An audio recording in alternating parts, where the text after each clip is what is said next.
Hello, everybody, and welcome back to our weekly fantasy football advice. And it's already week 2, and we got to recap week 1, but there's a lot in store that we got for you guys today. We got our startums, our situms, our pickums. We got a new category. We call it fuck 'em, meaning drop them, get rid of them, trash them. They don't need to be on your roster anymore. We're calling it our fuck 'em. So, yeah, hopefully you guys are excited for today's weekly fantasy football advice video. And once again, I'm joined by my co-host Justin. How's it going, man? Good, man. Feeling good. Week 1 dub. I feel great. Yeah, man. I'm 1-0 in both my fantasy leagues, and we'll talk about the league that we're in here. So let's share my screen here and see how the matchup went, shall we? So yeah, taking a look at it right off the bat. Anthony Richardson balled out, man. He did what he was supposed to do. He's that dual threat quarterback, had 3 total touchdowns on the day.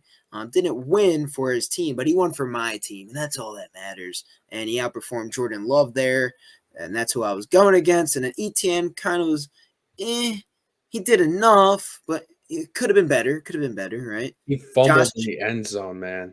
he fumbled in the end zone. See, I didn't even see that happen. I knew he fumbled, but I didn't even know He how got that happened. he got stripped and then it fumbled, and the Dolphins So picked it up in the end zone. Yeah. yeah, that can't happen. That's a concern there. So maybe I have to worry about that. Nah. Josh Jacobs, first half, didn't look so hot against them Philadelphia Eagles, but second half, he picked it up.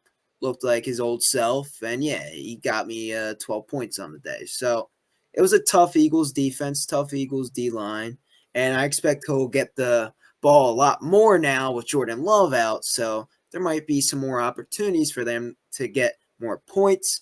And then, yeah, if you didn't notice, my team name changed there. We were the Gabagools, but we had to rebrand this year. We're now the Tyreek Hillbillies. And yeah, after that little fiasco with Tyreek Hill getting detained there for a little speeding violation, he balled out and he had to show him who's boss. And he's one of the best receivers in the game. Had a touchdown, had like an 80-yard bomb down the field, and that's what he does. And then Mike Evans is a top 10 receiver. I've been saying it. I will live and die on that hill. 2 touchdowns, and Mike Evans balled out against the Commanders. Kyle Pitts, we actually got a touchdown with Kyle Pitts. I'm enjoying the Kyle Pitts experience so far. Rashad White, he was all right. He wasn't the greatest, but he got the job done. He actually outperformed all my running backs, but like rushing wise, he didn't perform that well. The other running back was taking some of his carries there, so that might be a concern for the remainder of the season here. We'll see. And then Texans defense, I don't know why I kept them, but I did. And I still think they're one of the better defenses in the league, so that's why I kept them. I didn't want to get rid of them. And then Jake Moody. Jake Moody balled out 26 fantasy points. I think he had like 6 field goals and some extra points and some change there. So all in all, the starters balled out. I believe I had the most points in the league. Let's see. Either you or your sister did. You did. Yeah, I did by far. 157, and then the second was 142. And then bench wise, J.K. Dobbins balled out. Like I said, a guy to start last week. So that hit. That was a good start, right? And also Jerome Ford was pretty good. That's a guy that you should have on your roster and should consider starting this week. But yeah, my bench was pretty decent there. And Brian Thomas, I think he'll be pretty darn good. So all in all, my team's not looking too shabby after week 1. And I did say sit Jameer Gibbs because I thought he was dealing with a hamstring, and I was wrong. He kind of performed and got you 17 points. As you see, I went up against him. Then last week I said pick up Rico Dowdle and Dalvin Cook, and I don't know if Rico did that much last week. I think he was splitting carries with Zeke, but I don't think he did that much. That's a guy you could just stash and have for the remainder of the season. God forbid Zeke gets hurt there, but he shouldn't be starting. That's a guy I would just stash there on your bench.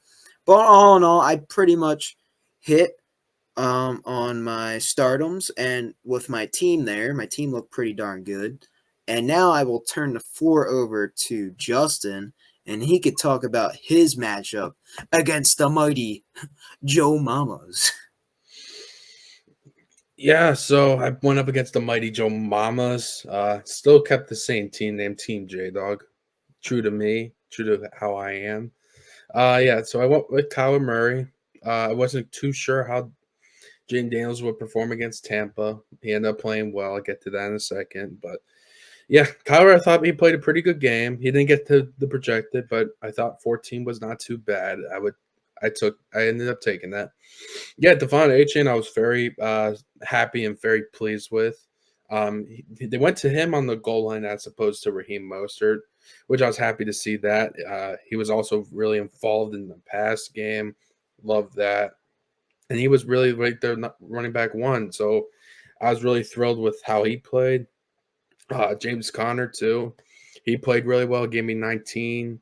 And Devon Achane, I didn't say, he gave me 23. James Conner gave me 19.3. Really happy with that. He ran well, got me a touchdown, a 2-point conversion. That was great. Love that. Jefferson, he did his thing. He didn't get to that 18, but 16, 15.9 is good. I liked it. They didn't have to really, because they were blowing out the Giants, didn't really have to like go find him and pound targets to him. But they probably will this week. They're playing a good San Fran team, but I was pleased with that. Nico Collins, he balled out, man. He proved why he's like the number one option, in my opinion. There, I know they went to Diggs, but they went to Diggs and more in the red zone area. But to like get yards to air it out, Stroud still loves Nico Collins. He still loves him. I still think he's the number one. So I was very pleased there. Laporta underperformed as well. 8.5, but that's fine. I'll take that from tight end here and there. But hopefully he bounces back. And Jamar Chase, I was a little bit worried. I was considering, because I'm pretty good on receiver depth, Devontae Smith or Xavier Worthy there. I ended up sticking. And with concern of him even playing, for me to end up with 12, I'll take it there as well. We'll see what I do with Jamar Chase. Hopefully he gets that contract sorted out there.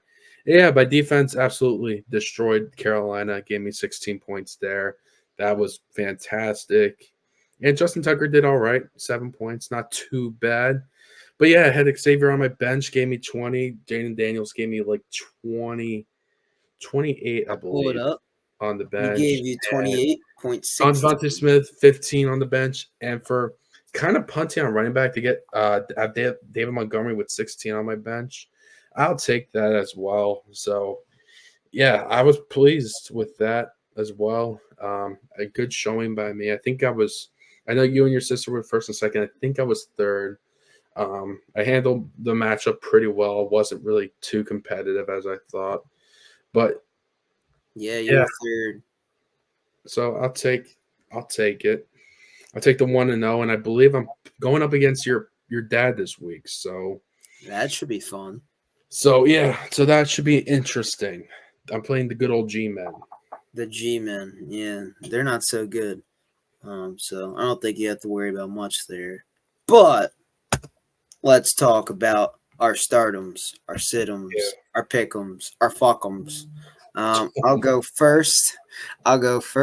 And then I'll turn over you for your stardom. So my stardom of the week, I believe this player could be on some people's benches, and if you're thinking about sitting him, don't do that. Start this man, and that is Chris Godwin going up against the Detroit Lions. I like how he played last week, and Baker likes throwing to his receivers, man. And Mike Evans and Chris Godwin, they need to be in your lineups for sure this week. Mike Evans is a must start every week, but Chris Godwin this week for sure against the Lions. They don't have the greatest secondary there, and I believe Chris Godwin will find ways to get open, and he will get you a lot of PPR points. He will get a lot of receptions. I don't know if he'll get you a lot of yards, but he will be a guy there that is in the slot and can play outside as well. That is a guy that Baker Mayfield can rely on. So go ahead, insert him in your starting lineup, put him at your flex spot. Chris Godwin is my stardom of the week. Good points there. He did ball out. You might not like this one, but you may also like it because he's on your team. I'm going to say start Terry McLaurin against your New York Giants because I don't like your New York Giants secondary too much. And I feel like what Dan Quinn said about throwing the ball more, he wants Jaden Daniels to be more of a thrower. I think Cliff Kingsbury will incorporate Mr. Terry McLaurin more into the game plan this week, knowing that Giants secondary could be had with. So I'm thinking a flex option here with Terry McLaurin, or if you lack a wide receiver too, he could be a good play here as well if you have him. So I would consider starting Terry McLaurin. I don't think I'm going to start him because I have Mike Evans and Tyreek Hill. And then I'm going to start in my flex, J.K. Dobbins. I think that's who I'm starting in my flex this week. I think he will be that workhorse. And I don't want to root for Terry McLaurin. I just don't want to. So that's another reason why. But to the general audience. But to the general audience, yes. Interest. With the team that's not loaded as mine, start him in your flex. Start him in your flex. Oh. Propping himself up. Okay. Yeah, I have to. Okay. I started out 1-0 in both my leagues. But yeah, let's get into our situms, right? So this week, this is a guy I have on my team, and I'm going to sit him because I'm not a big fan of him this week, especially with his new quarterback now in the lineup, and that is Christian Watson going up against the Titans. I feel like they're going to rely more on the run game because Malik Willis is at quarterback, and he's not the greatest, and they're going to feed Josh Jacobs. And their number one receiver is Jaden Reed. So if they're going to throw the ball, it's most likely they're going to feed Jaden Reed, and Christian Watson won't be, a big factor in this game. And I don't think it'll be a big factor at all now that Malik Willis is the starting quarterback. And yeah, I'm just not a big fan of him this week against the Titans, so I would sit him. And that's my sit of the week. Okay. I just wanted to correct one thing you said. You said they're playing the Titans. They're playing the Indianapolis Colts. So I just wanted to make that clear there. Sit-em is going to be kind of interesting. A basic one. Not really. A little bit different. I'm deferring away from a receiver or a running back. I'm going to go sit Joe Burrow. I don't like the matchup with Kansas City. I did not like how he played against New York. Not New York. New England, excuse me. Did not like that at all. So I would sit Joe Burrow. And I know in some leagues, Justin Fields might be there. Matt Stafford might be there. Jared Goff could possibly even still be there. I would consider starting one of those three over Joe Burrow this week. I don't expect a big game from him, to be completely honest, even though it's Burrow ahead. So I would sit Joe Burrow. But the Mighty Joe Mamas, that's their whole team name. They can't sit Joe Burrow. What if your team name is like that's your brand? What do you do in that scenario? That's why companies rebrand when they fuck up. Oh, okay. So they got to rebrand like the Washington football team. They got to change the name. They should rebrand to the Swifties. They have DeAndre Swift. Oh, okay. All right. Well, I'll let the owner there know about that situation there and see that if he will sit him this week. We'll see. But I like that. And now my pick'em of the week. Let's talk about it. So Puka Nacua went down, and I know somebody that might be the owner of Puka Nacua and is also the owner of Joe Burrow, and that's my brother. My brother has both Puka and Joe Burrow, and now, his team's not looking so hot. So maybe a player that he should pick up, and if you're a Puka Nacua owner, is Demarcus Robinson versus the Cardinals. I think Demarcus Robinson is a veteran that, knows how to play the game, knows the Sean McVay offense, has been in it for the past 2 years now, and I think he will see some targets go his way because Cooper Kupp will not get all the targets, and Demarcus Robinson will get some. So I feel like that's a guy that you should consider if you're in desperate need for a receiver and you don't have any good ones off your bench. And, yeah, I would consider picking him up. Yeah, good pick there. I totally get that, especially with Puka hitting the IR. But I went tight end. I went Isaiah Likely. I think he could take away the target share from Mark Andrews there. And if you're looking for tight end, I know it's a pretty thin position other than like a few guys up at the top. So if you're looking for a tight end, I would take a shot with Isaiah Likely, and even just to stash him on the bench, or if you feel confident, start him if you want to. Just a good backup tight end to have that can potentially start some games for you if you like the matchup. So I would pick up Isaiah Likely. Perfect. That transitions perfect to the next topic for me.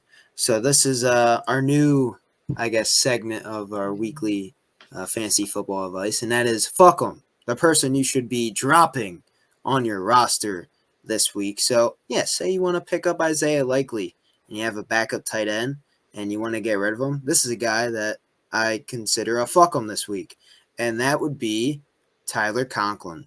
I don't feel like the Jets use Tyler Conklin that much. And if that's a tight end on your roster and you're in desperate need of a tight end, I would, pick up a guy like Isaiah Likely and drop Tyler Conklin. So that's my fuck 'em of the week. Fuck him. I think with my next guy, this guy I believe is on your brother's team on the bench. After watching them get absolutely destroyed, that Carolina offense isn't going to be good. So I feel like holding on to Deontay Johnson, even though he's a good receiver, it might be a little bit of a waste just because I don't know what that offense is going to do this year. The O-line's bad. Bryce Young then looks too good. So I don't think Deontay Johnson is going to be much of a factor. And I think there could be potentially like a better offense. You could target someone like a Romeo Doubs or Dontavius Wicks on a Green Bay offense, or you can try to find like a Khalil Shakir, someone from a pretty good offense with a good quarterback I would target instead of just stashing on to Deontay Johnson, who, though, is a pretty good receiver, is on a really bad offense. So I would fuck him and drop Deontay Johnson. Fuck 'em. Now, I guess say that more enthusiasm. That was like a Tom Brady trying to Well, I don't compliment hate me. Deontay Johnson, so I'm not like, fuck him. I'm just saying. Well, fuck 'em in fantasy. Just fuck 'em, right? Just fuck 'em. Throw him away. Drop his ass. Yeah, you can go ahead and discard Mr. No. You got to say the proper terminology here. You got to fuck them. You can see Deontay Johnson on the bench. You could click on him, and it says there's a little red button that says fuck him. You could click that button. There we go. There we go. That's what I like to hear. Okay, there you go. There we go. We got the enthusiasm there. And, yeah, hopefully you guys like that new little segment we added there at the end. And if you guys want to see more weekly fantasy football advice, drop a like on this video, subscribe to the channel if you're new. We would really appreciate it. And yeah, go follow our socials. Go check out our week 2 predictions as well as our podcast as I rant about Daniel Jones and the Giants in episode 53 of this week's podcast. So yeah, that was a fun little episode there. So make sure to go check that one out. And any final words today, Justin, before we end off this video here? Good luck, guys, with week 2. And just comment in the comment section any concerns with your lineup, anything you want us to look at or suggest, like if you're struggling with like a flex spot, who you should start between a couple guys, or even if someone is desperate and wants to trade for someone on your team, you're wondering if you should do it or what. Comment that down below and we'll tell you what our thoughts are on that. So, and yeah, as always, thank you for tuning in. Yeah, well, appreciate you guys for tuning in, and we'll catch you guys later. Benchwire out.